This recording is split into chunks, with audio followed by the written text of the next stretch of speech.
देखो स्टेटस आ चुका है और जो लास्ट के 10 दिन आपके सबसे इंपॉर्टेंट होते हैं। सबसे ज़्यादा घबराहट और एंग्जाइटी इन्हीं दिनों में होती है, लेकिन सबसे ज़्यादा फ्रूटफुल दिन भी यही होते हैं। एक कहानी के साथ शुरुआत करता हूँ, फिर एक्चुअल चीज़ बताने वाला हूँ मैं आपको, और ये चीज़ें फॉलो कर लेना अपने। 20 नंबर मेरी गारंटी है।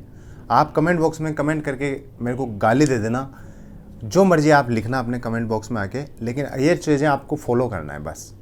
और आप अभी इस कमेंट बॉक्स में लिख के जाओगे कि भैया क्या चीज़ बताइए, एक्चुअल में आप एक्सपीरियंस कर रहे हो इन चीज़ों को और कहीं ना कहीं इन्हीं में गलती कर रहे हो। देखो कहानी ये है, 2018 की जब मैं तैयारी कर रहा था, उस टाइम मेरे साथ फिजिकल की तैयारी करता था मेरा एक दोस्त अंकित, जो अभी CGDA में वर्किंग है। हम दोनों का लेवल ऑफ प्रिपरेशन एकदम शानदार था, बराबर से नंबर आते थे, मतलब कभी थोड़े से ज़्यादा उसके आ जाते थे तो कभी मेरे, लेवल सेम चलता था।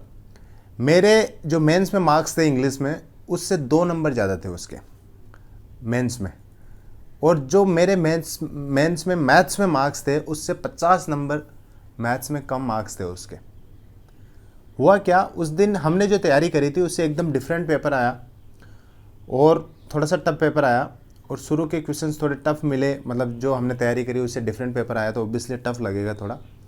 उस टफ पेपर को कैसे हैंडल किया उसने, क्या क्या गलतियाँ करी, और उस टफ पेपर को मैंने कैसे हैंडल करा कि 50 नंबर का डिफरेंस क्रिएट हो गया।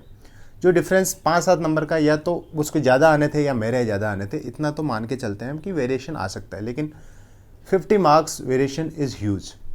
सबसे नंबर 1 गलती उसने जो करी वो ये है कि शुरू में ना पेपर हार्ड आ गया। पेपर हार्ड आ गया। मेरे भी शुरू के 10 क्वेश्चंस बहुत हार्ड थे। मैंने अटेम्प्ट किए, शुरू के 10 में से सिर्फ 3 क्वेश्चंस हुए मेरे से, 7 नहीं हुए थे। बिल्कुल सिचुएशन ऐसी थी कि ऐसा लग रहा था कि यार रेस से बाहर हो जाएंगे। सेम सिचुएशन उसके साथ हुई, और वो एक्चुअल में शुरू के 10 क्वेश्चन में 25 मिनट लगा के चला गया, और मैंने उन 10 क्वेश्चंस में लगाए मैंने 12-13 मिनट, लेकिन उसने डबल टाइम उसमें लगाया। तो उसने 3-4 मिस्टेक्स करी।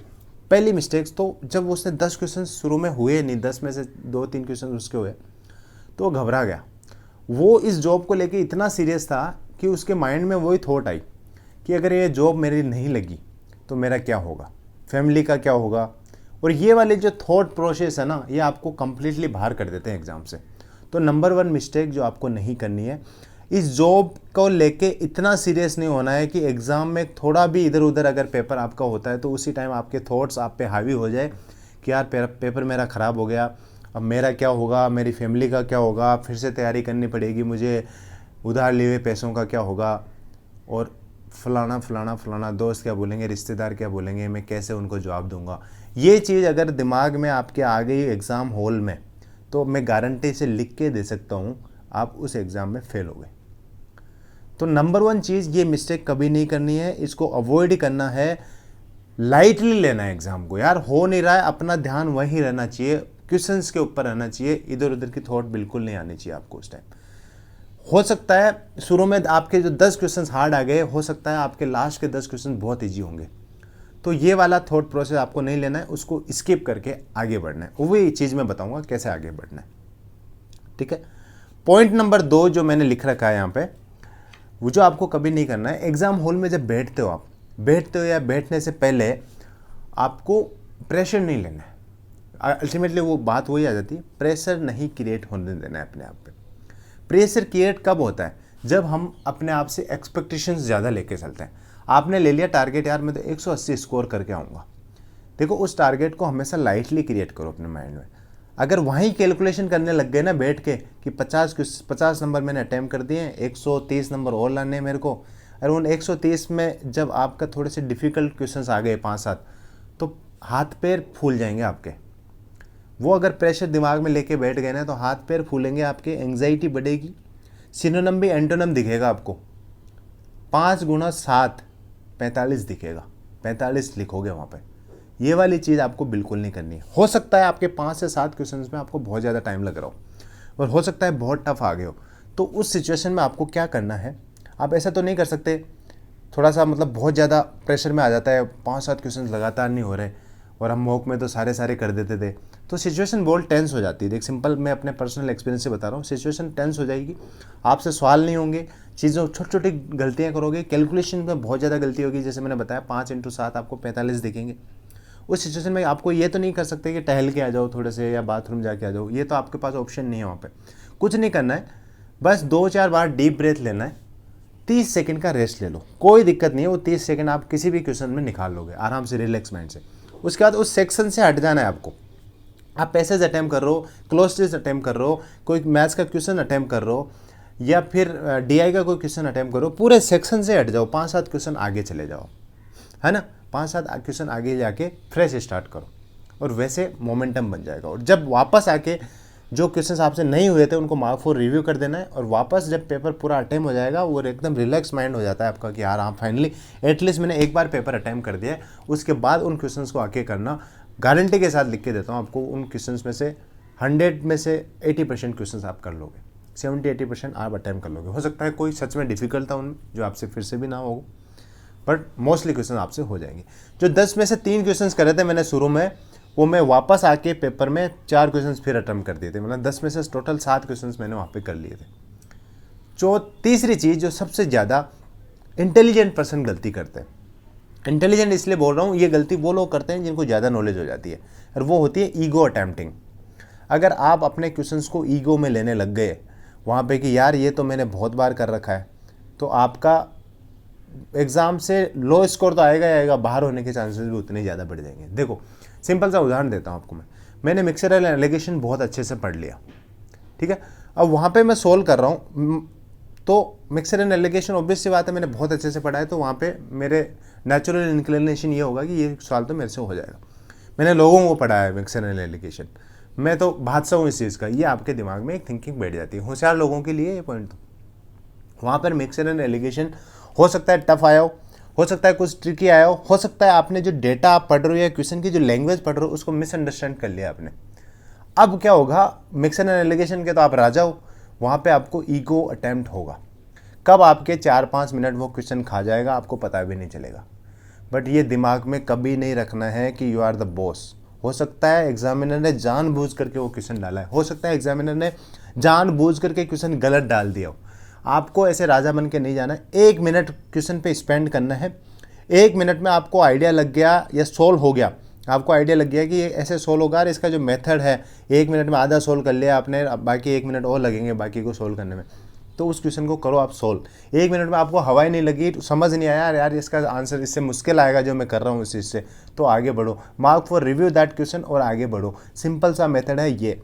जो 3 मेथड मैंने बताया भी, 3 पॉइंट्स, सबको आपको प्रैक्टिस करना है मॉक देते टाइम, और ये 2-2, 3-3 नंबर भी आप में इसमें बढ़ेंगे इन पॉइंट्स में, तो आपके 20 नंबर तो ऐसे ही बढ़ गए। 5 पॉइंट बता रहा हूँ मैं इस वीडियो में, मैं ये जो बता रहा हूँ एक्चुअल में होती है ये चीज़ें, एक्सपीरियंस करिए, और मैं अभी भी तैयारी करता हूँ, ऐसा नहीं है।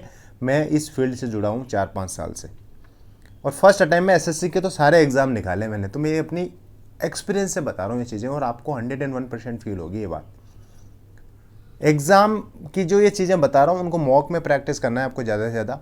मॉक टेस्ट अभी तक भी आपने नहीं लगाया तो टेक्स्ट बुक के अभी लास्ट में सेल है, 699 का जो मॉक है वो आपको मिल रहा है 439 में, तो आप ये लें। ये 29 से 31 अगस्त तक ये सेल चल रही है, आप इसको लें, 12% ऑफ मिलेगा, मेरा कूपन कोड आप यूज़ करें ट्रू।